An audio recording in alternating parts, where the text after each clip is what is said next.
MIT 스타트업 바이블포럼을 시작해 보겠습니다. 먼저 이화여자대학교 오옥수 기업센터장님의 개사가 있겠습니다. 따뜻한 박수로 환영해 주시겠습니다.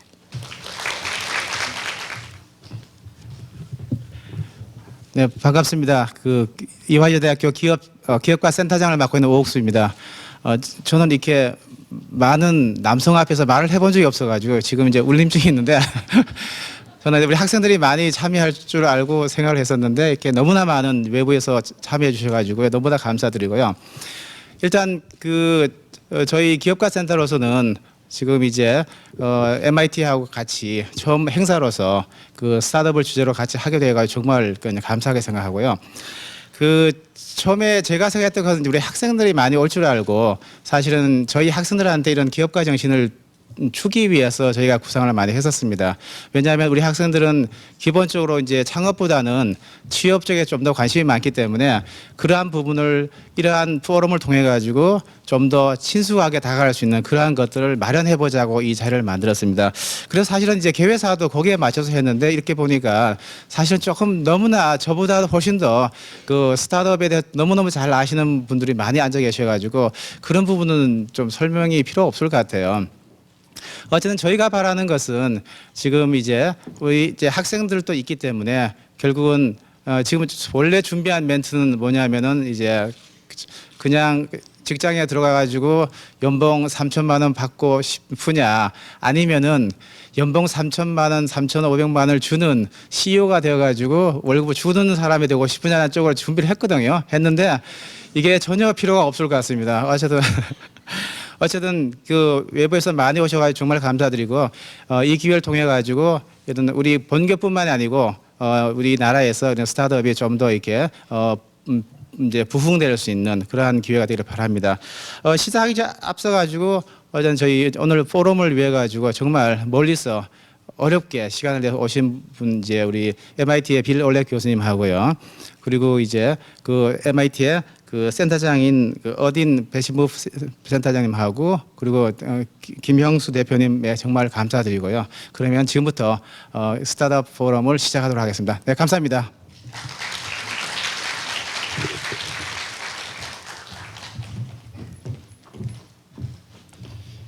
네, 박영일 부총장님 축사는 부득이한 사정으로 생략하도록 하겠습니다.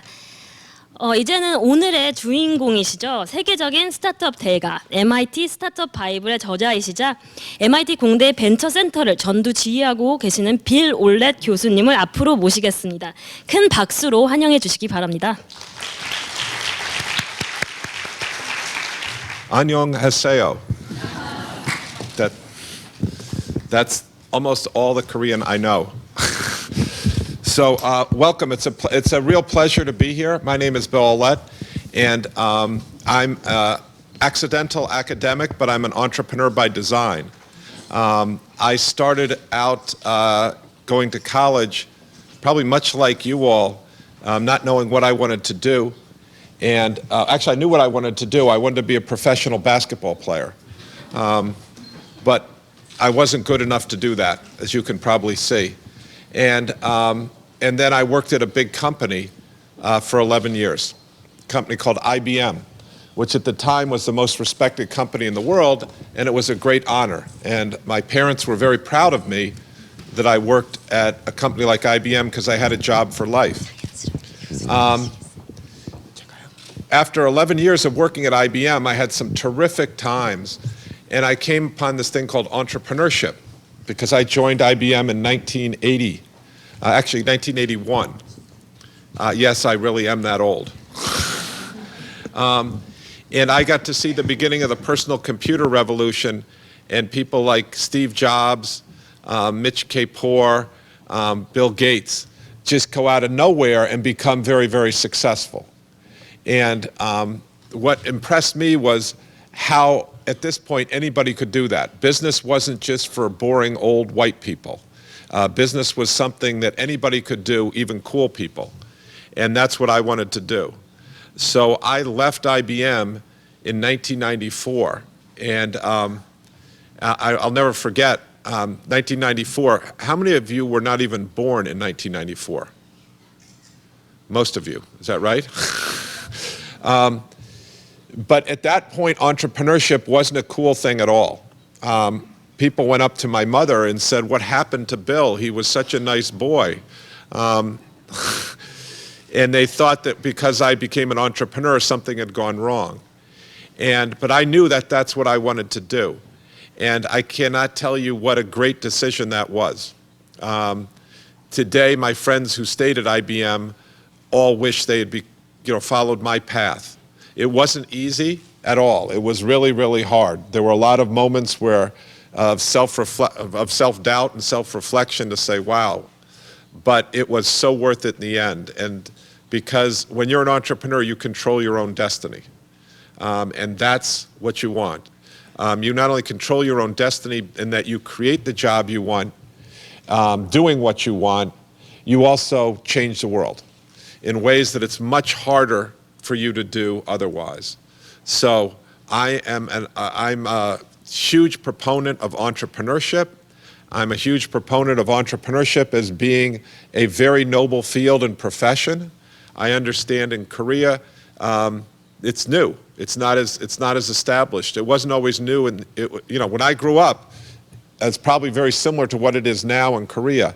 Entrepreneurship wasn't seen as a noble profession like being a doctor or like being a lawyer or like being a teacher. That's just shouldn't be the case.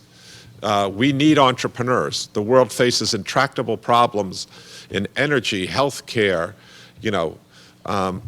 environment, and it's entrepreneurs who solve those problems more often than not. It's not the government. No offense to the government here. And by the way, it's usually not large companies. It's usually thousands of different people trying thousands of different things in thousands of different garages. So that's a little bit about myself, and I want to just talk a little bit about can I walk around with this? I need to speak into one of these things. If I'm doing something wrong, just tell me. So I want to talk about entrepreneurship and some of the myths that people have that are just not only not correct, but they're harmful. So today, entrepreneurship is incredibly popular. As I said, when I graduated from college in 1981, I didn't even know what the word entrepreneurship was. Nobody considered entrepreneurship something that was a career opportunity. However, today that number is more like 20% or higher at a lot of places. Let me ask you all, how many in this room think you might want to be an entrepreneur when you graduate? How many think you might want to be an entrepreneur at some time in your life? Okay? That number is not as high as I would have expected, because I am very, very glad that so many of you are here, because sometime in your life you're going to want to be an entrepreneur. I can almost guarantee you that, because there are no jobs that are for life anymore. When I was at IBM, when I signed up, you were supposedly at a job for life. Those don't exist anymore. You want to take control of your own destiny.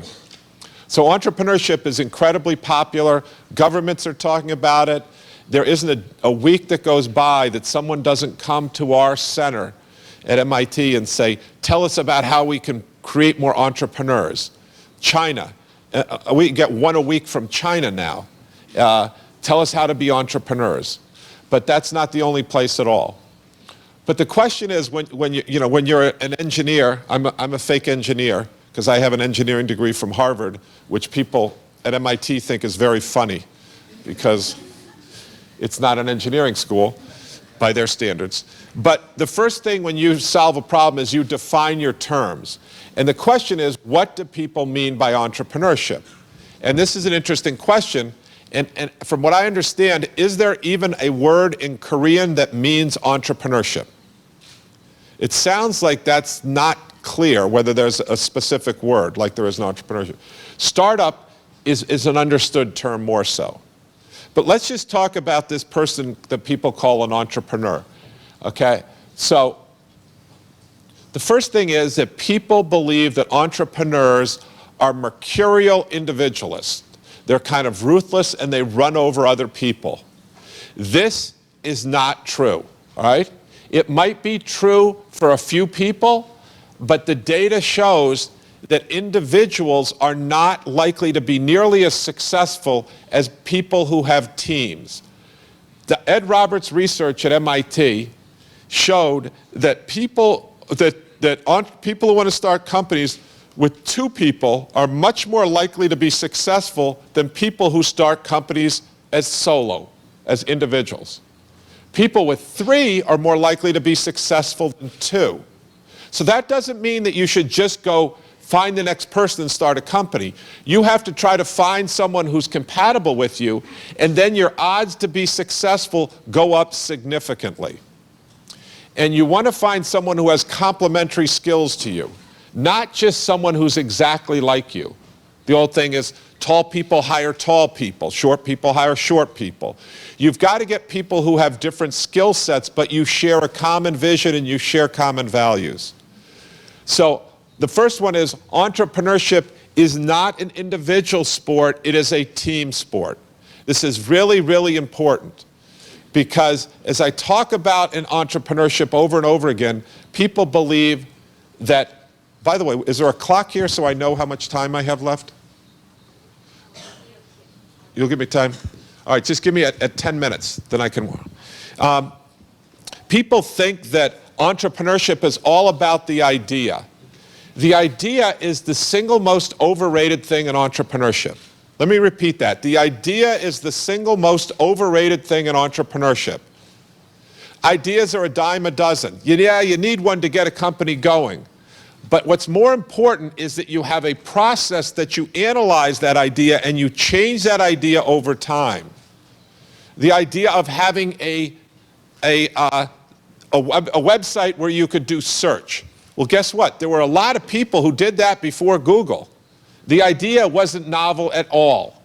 The idea of having a phone that was also, that could also be used as a computer device, that's nothing new there. The iPhone was not. It's about the process that you go through to refine the idea and get it to the right place. But you know what? That's what the book Disciplined Entrepreneurship about, or what you call here the MIT Startup Bible.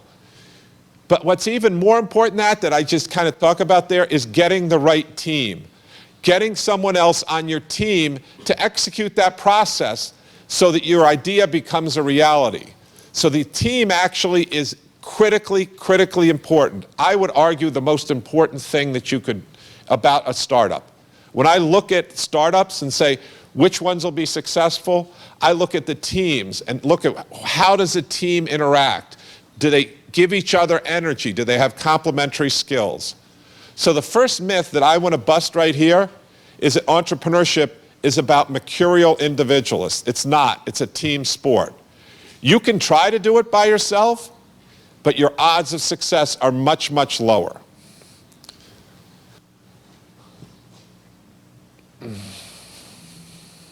Okay. Is there another way to? Oh, there we go. Okay. Here's the second thing that people felt. Because I got A's in all my classes, or I didn't get A's in all my classes, that I'm going to be a successful entrepreneur. That I have to be decorated, I had to be recognized, I had to have all these things in my life. If I didn't do that, then I'm not going to be a successful entrepreneur. Entrepreneurship is not about seeking the recognition that society necessarily puts out there for you. It's about figuring out what you're passionate about and going after it with everything you have. More often than not, you see that the people who are the valedictorians of their class were actually pleasing other people rather than getting super passionate about the one thing that they really wanted to change the world. And so they weren't the ones who were the best entrepreneurs. Entrepreneurs are people, you'll see a little bit when we bring other people up here, they're totally passionate about what they want to do. And that's what it is. It's not, don't worry, it's not about intelligence, it's about passion, it's about being smart, it's about being disciplined and combining all those things together with other people. So it's not about an intelligence test. The third,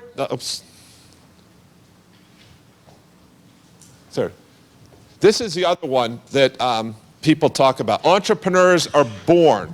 You're either an entrepreneur or you're not. First of all, there's no gene out there that says you're an entrepreneur. I actually was at a conference recently at Singapore, and some people are starting to really have this debate about 20% of entrepreneurship can be attributed to some genetic stuff. Even if that were true, which I just do not believe that to be true, it doesn't matter. Because 80% of it by theirs comes about what you can affect. And do I want to kill myself about 20% that I can't affect, or do I want to work on the 80% that I can make a difference on? And so entrepreneurs we see all the time are made. Well, you can't teach entrepreneurship. That's just not true. That's just not true. And you're seeing this now, that there's finally starting to become some rationality about this. If the rationality to say you can't teach entrepreneurship, it would be someone saying you can't teach someone to be an engineer. Yet we have engineering schools. You can't teach people to be lawyers. Yes, you can. We have schools of law. We have schools of business. And why is entrepreneurship different? It isn't different. Because I can show you again the data that says the odds of success of your second company are higher than your first company. The odds of success of your third company are even more than your second company. That's what happened to me. My first company is in what we call deep stealth mode.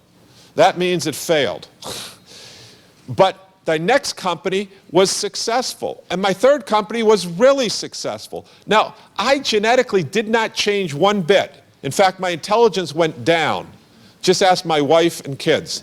But they always thought I was stupid. But it just is a matter of you learn these things by being an entrepreneur. That's what the data shows. It is not, it's just common sense when you think about it. It's like playing a sport. If you play a sport more and more, you learn.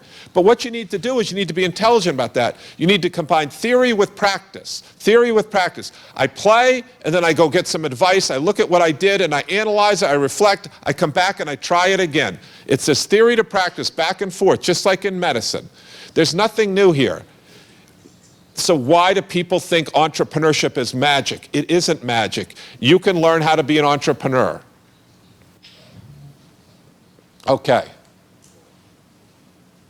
This is a great one. Entrepreneurs love risk. You have to be crazy to be an entrepreneur. Well, it helps to be crazy, as we'll talk about later, but to think that entrepreneurs love risk is just not true. I'm an entrepreneur. I would not go gambling. I think that's stupid. I don't understand why people do that. There's so many ways that in life you can gain an advantage and not just go to a place and throw money away because you think you're going to get lucky. Entrepreneurs figure out where they have an advantage, and then they take advantage of where they say, where do I have competitive advantage? And then they use that advantage to their benefit to create a situation where they're more likely to win than not. I don't know if you've seen the movie Bringing Down the House, or 21. I think it's called 21 here. It's about the MIT blackjack team. And these guys went and they basically took down the house at Las Vegas. And they did it because they knew what the odds were. They were basically counting cards and they were figuring out what the odds. Is that being risky? Well, in some ways being risky, but not really, because they knew if they just played it over and over, the odds were in their favor. So as an entrepreneur, what you do is you figure out, where is something going to be in my favor, and then I will risk here to be able to, because I know my odds of winning are high. I'm willing to take the downside, but I know that I'm going to get an upside. It's just a rational way to think about, how can I win? So it's not random risk. It's managing risk that entrepreneurs are interested in.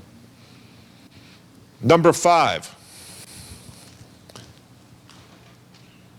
Entrepreneurs are successful because they're charismatic. I don't know how many of you believe this, but if you do, then you probably haven't been to parties with entrepreneurs. Because they're delightful people, and they're earnest, and they're generally authentic, And they're good leaders, but they're not good leaders because they get up there and they, like the Steve Jobs, they just create a reality distortion zone. Most entrepreneurs are very authentic people that you want to believe in and you want to be with. They win you over because they produce results, not because they create a reality distortion zone around them. So charisma is not what this is about. Are they good salespeople? Yes. But salesmanship is about building relationships for most sales. It's not about charisma. It's not the Willy Loman, shiny shoes, let me manipulate you. It's quite the opposite. In entrepreneurship, relationships are important. Charisma only gets you in the door. You then have to be able to build upon that to create a long-term relationship with your employees and your customers. Otherwise, you don't have a business. So charisma is not the gating factor. Number 6, entrepreneurs are lucky. I kind of talked about this with risk before, but are entrepreneurs lucky? Well, if luck is when opportunity meets preparation, entrepreneurs, and there's a very interesting book by Malcolm Gladwell called Outliers, and they talk about, Malcolm Gladwell talks about how people see a window of opportunity and then they prepared for that time, and when that happened, that all of a sudden the computer industry came along, well, guess what? Bill Gates was ready because he anticipated that window.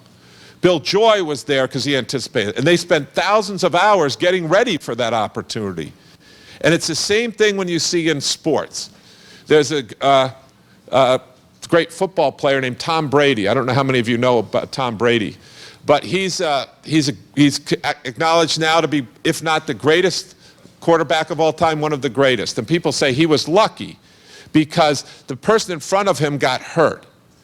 Well, what happened was he was practicing so hard to be a great football player that when Drew Bledsoe, the person who was playing in front of him, got hurt, he moved right into that job and the whole team appreciated it, and he never looked back after that. It doesn't have to do with luck. It has to do with preparation. It has to do with discipline. And if you have those things and you anticipate the opportunity, then it looks like luck, but it isn't. If that's what you mean by luck, I buy into it. But if you think it just serendipitously happened, that's not the case. Number 7 is, this is kind of why I named the book in the English version, Disciplined Entrepreneurship. Entrepreneurs are undisciplined. They just are kind of crazy and they do this stuff. This is not true. If you look at entrepreneurs who are undisciplined, you're seeing entrepreneurs who are unsuccessful. They're unsuccessful. Entrepreneurs are people who are willing to take risks, willing to be different, willing to be, quote, crazy. If all the fish are swimming this way, they love trying to swim that way. But when they swim that way, they're doing it because they see the opportunity at a big payback to make a huge impact on society. And they know that they're taking risk to do that. And they're not going to take any unnecessary risk, and they're going to be extremely disciplined about how they do it. So this is the interesting thing about entrepreneurship is you're combining this kind of different type of thinking, this different spirit, willingness to be different. When I left IBM in 1993 and people thought I was crazy, and I said, no, I want to do this other thing, I was crazy. But did I get up every day and bust my ass, frankly, to be successful? The answer was yes, that's what I did. And it was the combination of seemingly doing something different or crazy, this different spirit, with a lot of underlying self-discipline to do it. And that's what makes for successful entrepreneurship. Sometimes people see the craziness in being different, and they don't understand what discipline there is underneath that. So, there's more on this if you're interested in it, in a Forbes article, and there's these slides are out there on SlideShare if you're interested. Oops, I just jumped over that. Here's the book. Where's Francis? Are you in the back, Francis? Please stand up. This is the person who did the Korean version. He's an MIT graduate. Francis? And I just want to give him credit, not because it wasn't technically the translator, he was the editor. The Korean version, I will say, is, I can't read it because I don't understand Korean. But I have never gotten a single complaint from anyone to say the Korean version wasn't very, very good. It didn't capture everything that was in the English version. In fact, there's a few extra things that are in the Korean version that are not in the English version. So, Francis, I want you to write English so we can put it in the English version too. But you're very fortunate. And I believe that you have some extra posters and other things available for people too. Is that correct, Francis? Yes. To catch Francis. And also, one of our students produced this thing called the DE Toolbox. If you're interested in that, it kind of steps you through. It's Marius Ursace who did the illustrations for the book, and he also is going to be updating that. And if you have any feedback, you should let him know. So, oops, the wrong way. So, I just wanted to summarize here that you are thinking about being entrepreneurs. There's at least two key elements that you need to think about. First of all, you have to have that spirit to be different. And the professor here talked about it. Where did he go? The professor, he talked about it. Your spirit, you're here because you're interested in entrepreneurship. Let me tell you, nothing will use your talents better than being an entrepreneur. I can tell you that for a fact, because you have unlimited opportunity to do that. So you have this spirit, I want to be an entrepreneur. But if that's great, but then you have to have that's necessary but not sufficient. Then you're rushing into battle to be an entrepreneur. You then have to have the skills to be able to do that, the knowledge. And this is the flip side of it. I want you to have the spirit of a pirate, but we want you to have the execution skills of a Navy SEAL. And that's what's really important in the education that we provide. The last thing that I would say that's not in this slide that's incredibly important is, yeah, you have to have what we call the head. You have to have the knowledge in your head, and you have to have the hands to be able to do it. I have to understand what's the right thing to do. I have to do it. I have to have the heart to be able to get out there and do this. So I need the head, the hand, and the heart, but then I also need a home. You need to have a community of entrepreneurs, and this is incredibly important. And I think this is what you're starting to see here in Korea, is having a home. That is, you go to a group of other entrepreneurs because you're going to fail in entrepreneurship. Let me tell you, the question isn't whether if you're going to fail, it's what happens when you fail, because you're doing something that's never been done before. So entrepreneurs like to be with other entrepreneurs because they get emotional support from them, they get they get intellectual support, they get support of, here's somebody you should speak to, here's a contact about intellectual property, here's someone who will help you with your incorporation, here's someone who will help you with your getting new customers. Having not just the head and the hands and the heart, but also a home is very important. And so having the university now be able to provide that for you, young ladies who are here at the university, is hugely important. And for those who aren't at the university, building a community outside of that through accelerators and incubators and other groups for entrepreneurship will help all of the society. There's a saying from Rudyard Kipling that's called the law of the jungle. And it says the strength of the pack is in the wolf. That means you need strong wolves for the pack to be successful. But the strength of the wolf is in the pack. So the wolf is much stronger when it's with the pack. So you each all should be good entrepreneurs. You know, have the head, heart, the head, the hand, and the heart, the spirit and the skills, but also have a pack that you're with, because that will make you that much better. So, do we have time for questions? Can I freeform? How much time do we have? 15 minutes. Okay, so I'm more than willing to take questions. Otherwise, I'm gonna make a few comments. Yes?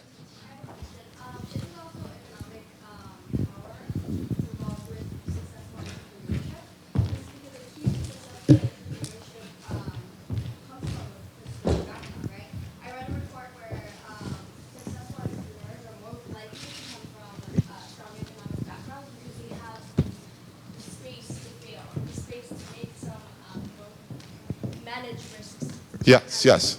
And this definitely is that people who are underprivileged will not have the opportunity as someone who's more privileged to become entrepreneurs. Okay, the question is I really realize I'm going to parse this into three things, all right? The first thing is the economic drivers to be an entrepreneur, and then is it better off to have money to be an entrepreneur so you can fail, all right?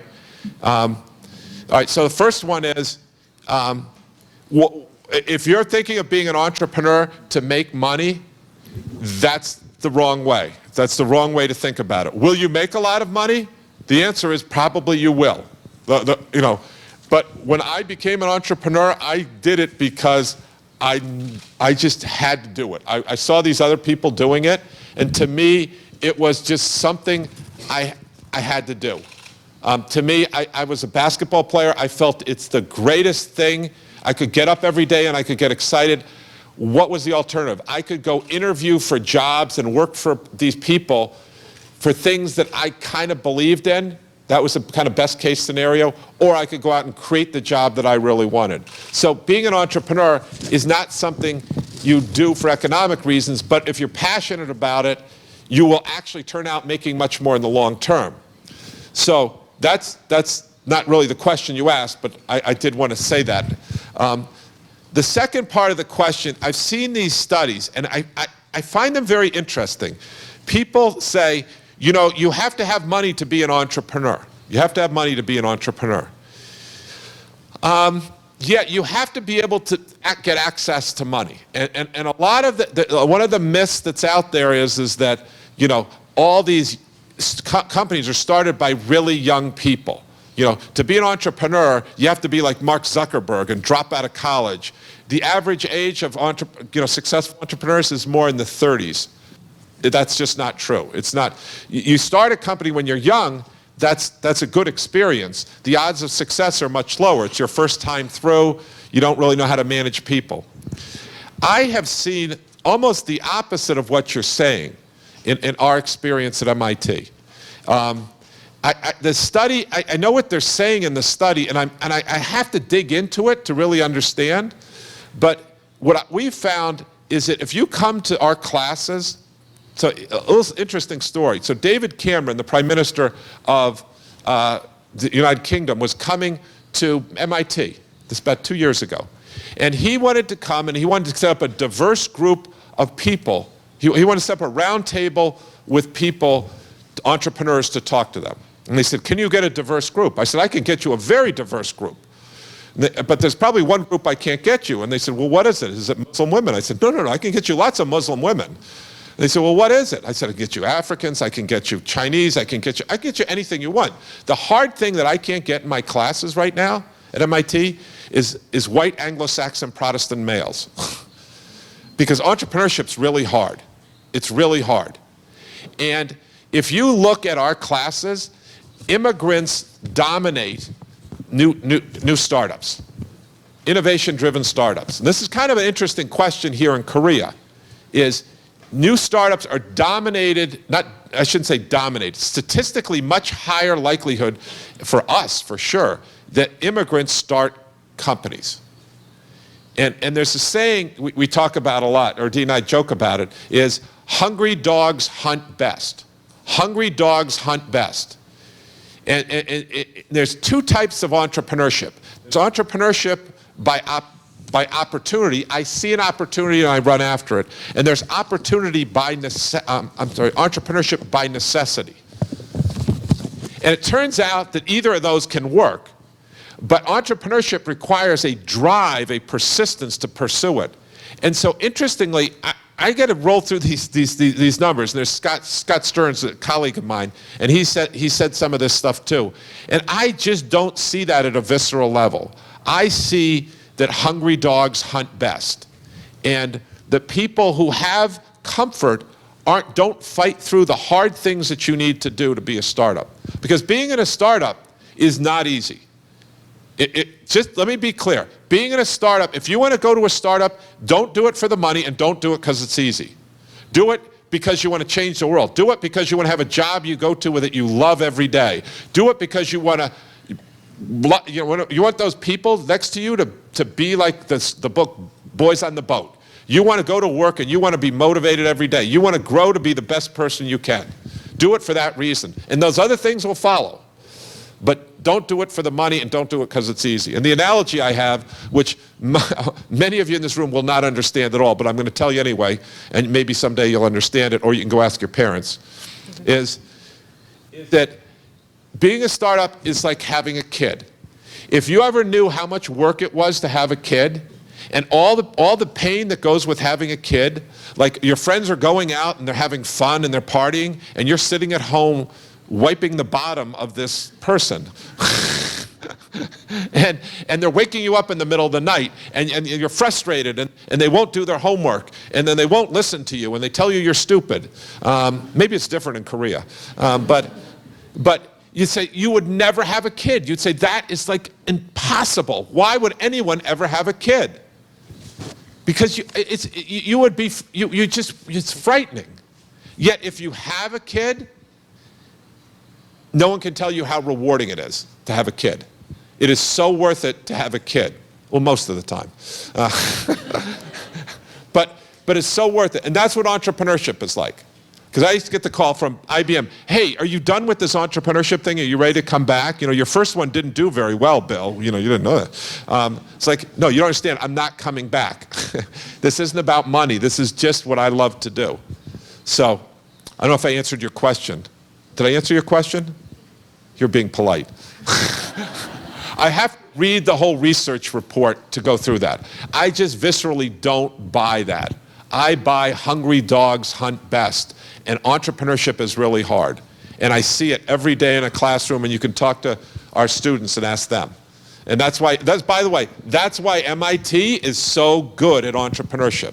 There's some things that MIT is not good at, but I'll tell you what they're good at. They're really great at entrepreneurship because it requires hungry dogs. And MIT has been the school of the immigrants and immigrants' kids. It is not the school of the establishment. It is the upstart school. And that's why we're good at entrepreneurship. One part of it. It's a little more complicated than that. And the other, by the way, you know, you're a school. EY is a school of women. And if you look at the United States, you'd say, geez, there aren't that many women in entrepreneurship. Well, I'll tell you, that is changing significantly. That is changing significantly. And, you know, Ernie and I have spent a lot of time in Saudi Arabia. I will tell you, Saudi Arabia desperately, desperately needs entrepreneurship, much more than Korea. Their unemployment rates are approaching 40%. The demographic of the population that's below 24 is almost 70% of the population. They desperately need to create jobs. And yet the people who are the entrepreneurs there are not the comfortable males. I'm saying this as a generalization. But when I go there, you'll have the males be on this side of the room and the females are over on this side of the room. The hungry dogs are over here. And they are going to change Saudi Arabia. It's the women there who are going to do that. And it's entrepreneurship is a meritocracy. Nobody cares in entrepreneurship who your mommy and daddy are, what degrees you have, what university you went to. It's all about, did you get the job done? Did you ship product this Friday? Because if you don't ship product, you don't make payroll. It's the perfect meritocracy. I love it. But then I'm someone who didn't come from the establishment. Any other questions? Yes, ma'am.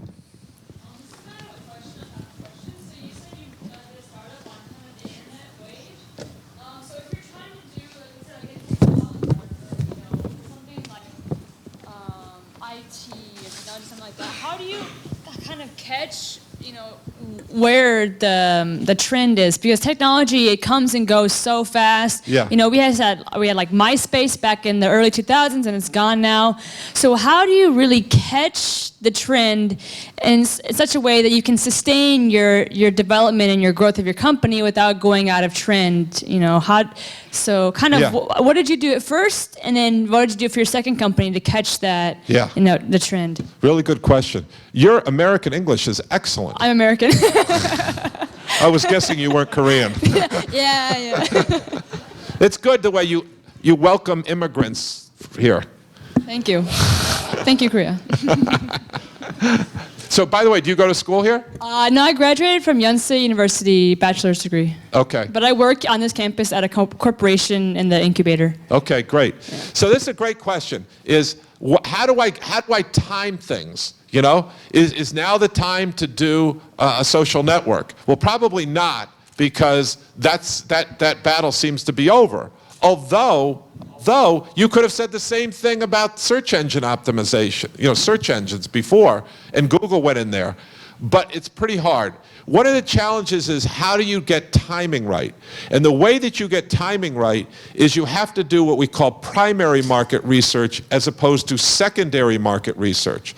By primary market research, this means you go out and you talk to customers directly. You don't depend on reading what Gartner Group is, or Forrester or Gartner Group is producing. You have to be out there, and you have to have very good what are called sense-making skills. What's happening in the marketplace? And when you look at your team, you want to have good balance on your team. Not only do you have a technical person and a business person and a design person, so-called we call hackers, hustlers, and hipsters. By the way, I hear there's a lot of hipsters here. Is that right? You got a lot of design people at the university. Yes. Can I get some yeses? You do, right? Yes. The thing, though, is hipsters don't want to identify themselves as hipsters, so it's kind of hard, right? But you also need to have, and there's a great paper, and I should get it to you, by Deb Ancona that talks about the different types of people you need on your team. And you have to have someone who has visionary skills that says, here's what's possible in the future. You know, this is Martin Luther King, I have a dream. Or Steve Jobs later, this is what we should do. And then you have to have someone that says, that's the possible future state. And then you have to have someone who says, this is, or some capability team that says, this is what's going on right now. This is what's called sense making. So you have to have someone who says, this is the as-is state, and this is kind of what's happening in the as-is state. And those two things are very important on a team. And they can reside in the same person, as in one of my companies that did. And that actually was not me. I was the other two axes on this. The other two are, how do you relate to people? So there's a future state that I want to get done. There's the as-is state. And how do I get from the as-is state to the future state? Is the timing right? Yes, now's the right time. But to get it done, I need to deal with people. Anytime you want to get something done in this world, you know, outside of MIT, you have to deal with people. That was a joke, all right, just so we're clear. You have to deal with people. So you have to have someone on your team who's very good at relating skills. And you have to have someone who has good, what we call GSD skills. Deborah Ancona calls it inventing. I call it GSD, getting stuff done in an ambiguous environment. Because you're doing something that hasn't been done before. So having those four things on your team is very, very important. And then you can look at a marketplace, and then you can analyze it. But then you would still couple that with what I talk about in disciplined entrepreneurship is, what's the marketplace telling you? What are the needs that they have? And there's another good book, by the way, called Blue Ocean Strategy. I don't know if you've read that, but I would suggest you take a look at that. It gives you a framework as to how to analyze marketplaces to figure out where there's new opportunities. One more question. Yes, wait, can I get one? I want to get one from all the way in the back, because I was always all the way in the back. Yes, sir.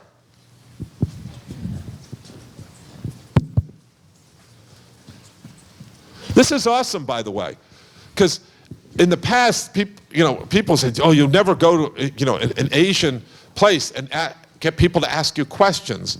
And now people are asking questions, and this is good. This is really good. Actually, thank you for giving me a chance to ask you something. Now I'm preparing some service that name is Eskimo. The service is the Q&A platform in Korea. I heard AMA Ask Me Anything is very famous in America. Is it right? Yes, that's correct. Yes. It's usually on Reddit, but it can be anything. Yeah, Reddit. But our service is a little bit different than from AMA because we can sell knowledge and buy knowledge. So I read your book. You told us we have to split the market, but we don't know what is the market of the knowledge. So how do you think of the knowledge market? For example, sharing car, sharing house, sharing knowledge. But we have to sell the knowledge and buy the knowledge. How do you Okay, think? so this is a specific question that, I mean, it's just, what he's talking about sharing knowledge. Sharing knowledge is not a customer. Just so, sharing knowledge is something that people do in many different areas. So really, you know, the methodology of disciplined entrepreneurship is you have to not focus on what you're doing, but you have to focus on who you're doing it for. There's a great TED Talk by Simon Sinek says, don't worry about the what and the how, worry about the why. Because if you worry about the why, then you'll figure out what the how and the what later. But for now, you got to focus on the why. But before you worry about the why, you have to worry about the for whom, because the why for you is different than the why from probably the person that's sitting next to you. We have to find a homogeneous market segment that needs something that can use your knowledge capability. And then we're talking about a business, because the single necessary and sufficient condition for a business is a paying customer. And we need to focus on who is that paying customer, and then what needs do they have, and then we'll work back. And if they need knowledge sharing, then that's a hit. But if they don't need knowledge sharing, a tool like AMA, you are a nail looking for a hammer looking for a nail. And that's not the way you should do it. You need to invert that process and look going backwards. So I'm going to get pulled off the stage, but let me just say, I am going to, if you send me a tweet, my Twitter handle is Bill Aulet. If you send it to me, I will try to respond to you before I head back. I'm heading to Hong Kong tonight. I'll try to respond to you and give you an answer to your questions for those you couldn't. I'll also post up there a place where you can go look at some videos. If you want to get inspired, you will see students that just completed our program. They spent 9 months in our program, and they just came out and presented stuff. And it's just mind-blowing. And if you don't believe that you can teach entrepreneurship, I ask you to look at those videos and see where those young students are today. And just a year ago, they were sitting there saying, I don't know whether I should be an entrepreneur. I don't know whether it can be taught. And now you'll see the videos. And as we say in basketball, when someone says, what happened? And someone says, this happened. Well, how do you break that? The facts, you look at the facts on the ground, and what they say is the video don't lie. And you look at the video, and you're going to see young people who have turned into very high-quality entrepreneurs. And that's what you can do. And if I leave you with anything else, it's what Obama said 7 years ago, is yes, we can. Yes, we can be entrepreneurs. And all you young people out there, you can be an entrepreneur. You just need the spirit, you need the skills, and you need a community. And those things are there for you. So thank you very much, and I'll turn it back over to Ree. Oh, I forgot my Gamshahab Nida.